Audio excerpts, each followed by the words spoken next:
Bonsai bonsai নিয়ে সবারই একটি কৌতূহল থাকে, বিশেষ করে যারা আমরা গাছপ্রেমী। আবার অনেকেই আছে যারা গাছ পছন্দ করেন। সো আমি আজকে আপনাদেরকে এমন একটি গাছের সাথে পরিচয় করিয়ে দিব, সেটি আপনারা হয়তোবা জানেন, কিন্তু এটি দিয়েও যে একটি চমৎকার বনসাই হয় এ নিয়ে আপনাদের অনেকেরই প্রশ্ন থাকতে পারে। সো আজকে আমরা সেই বিষয়গুলোই জানব।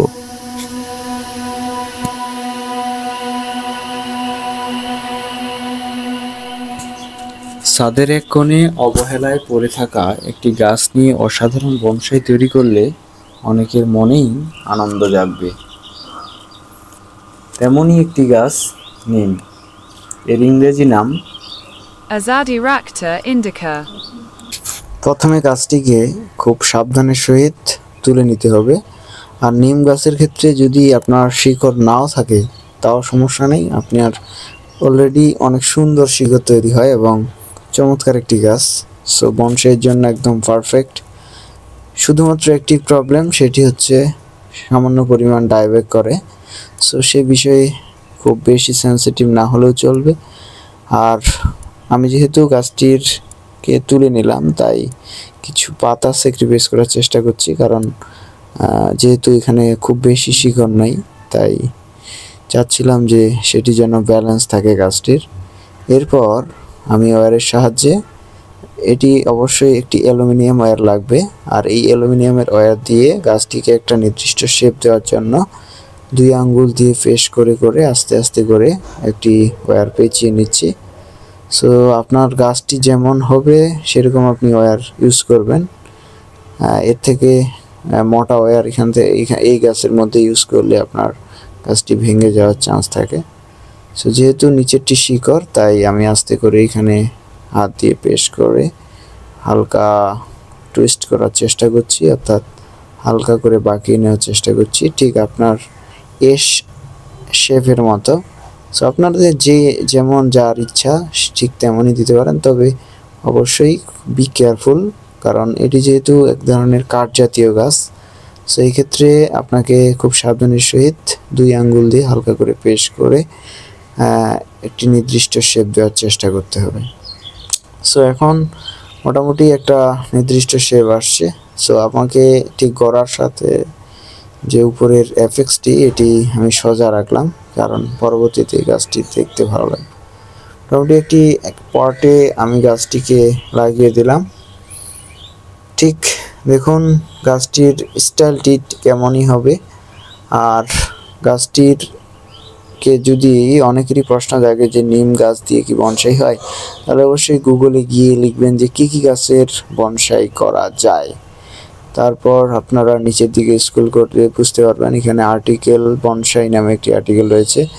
এই আর্টিকেলে গেলেই আপনারা নিচের দিকে স্ক্রল করলে পাবেন। দেখুন বট আছে, বকুল আছে, শিমুল আছে, পাকুর আছে, তেঁতুল, এছাড়াও এই যে জাম, হিজল, নিম, বেলি, গাফ ইত্যাদি ইত্যাদি আরও অনেক ধরনের গাছেরই বনসাই করা যায়।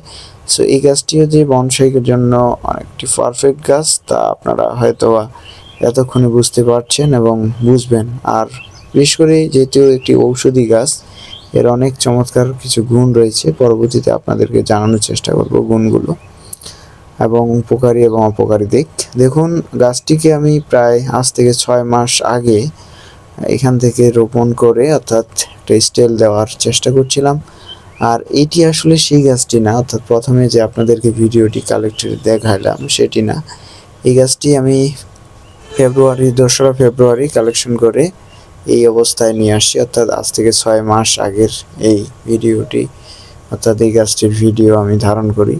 সো আপনাদেরকে পরে দেখাবো এই গাছটির কীভাবে আমি কালেক্ট করে এই পজিশনে নিয়ে আসছি স্টেপ বাই স্টেপ। দেখুন অত্যন্ত চমৎকার একটি গ্রোথ আছে। চলুন তাহলে আমরা দেখে আসি এর কালেক্ট। সো যেহেতু রাস্তার ধারে অবহেলায় পড়ে থাকা গাছগুলো নিয়ে আমাদের কাজ করতে হয়, এর থেকে বড় গাছ আপনারা যদি পেয়ে থাকেন তাহলে অনেক চমৎকার হয়। যেহেতু আমি এই গাছটি পেলাম তাই আমি ভাবলাম যে যেহেতু গাছটি কেউ না কেউ এটা উপড়ে ফেলবে, অথবা গরু, ছাগল বা কোনো কিছু কারণে গাছটি নষ্ট হয়ে যাবে, তাই এটি তুলে এনে আমি গাছটির কিছু উপকারী এবং অপকারী দিক আপনাদের তুলে ধরছি।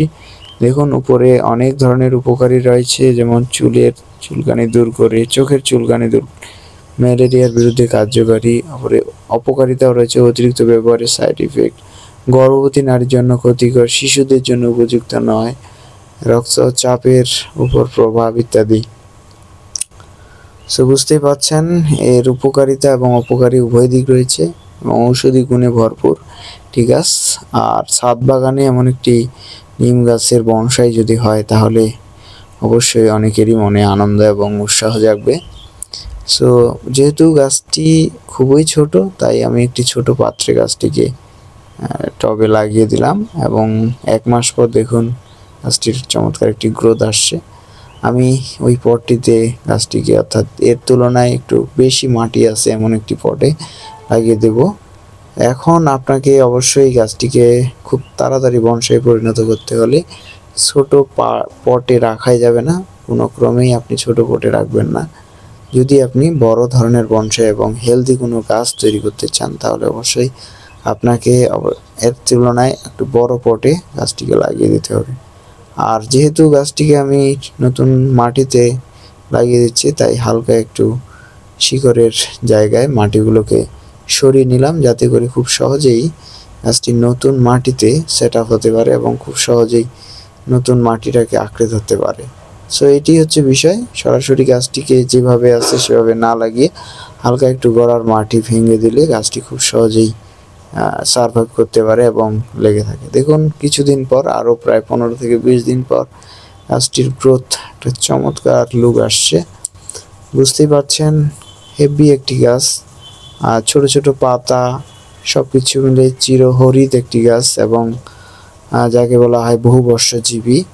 সো এই গাছটির আমি যে ওয়্যারিংয়ের মাধ্যমে গাছটির একটা নির্দিষ্ট শেপ দিয়েছি, যেহেতু গাছটি তুলনামূলকভাবে একটু মোটা হয়ে গেছে, তো এই জন্য আমি একটি মোটা অ্যালুমিনিয়ামের তার দিয়ে গাছটিকে প্রায় 45 ডিগ্রি অ্যাঙ্গেলে পেঁচিয়ে রাখছি এবং পরবর্তীতে পুরো গাছটিকেই আমি একটা ব্যান্ড করে দিব। অর্থাৎ দেখুন, আপনার নির্দিষ্ট একটা ডিজাইন আপনাদের যেমন ইচ্ছা ঠিক তেমনই দেওয়ার চেষ্টা করবেন। ঠিক পরবর্তীতে আমি গাছটির দেখুন 6 মাস পর গাছটির আপডেট, চমৎকার একটা look. So viewers, thank you, welcome.